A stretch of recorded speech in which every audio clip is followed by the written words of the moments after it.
Et prends garde, ô toi qui repousses le fait de te mettre à prier, à cette ambiguïté très grave et dangereuse, à cette idée fausse qui est de te dire « je commencerai à prier dès que j'aurai délaissé tel et tel péché ».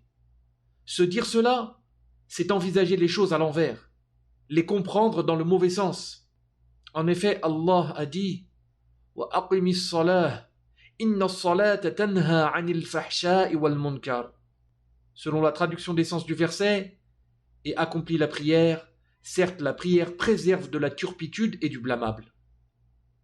Le compagnon Ibn Abbas, qu'Allah l'agrée ainsi que son père, a dit à propos de ce verset « Il y a dans la prière ce qui empêche les désobéissances à Allah et en dissuade. » Et le savant Sa'di a dit, toujours concernant ce verset, « La raison pour laquelle la prière préserve de la turpitude et du blâmable est que le serviteur qui l'accomplit, qui en complète les piliers, les conditions et l'humilité, son cœur s'illumine et se purifie.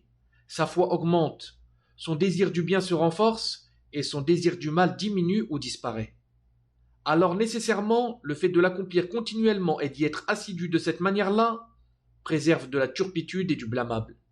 Et c'est là l'un des plus grands objectifs de la prière et l'un de ses plus grands fruits. » Fin de citation.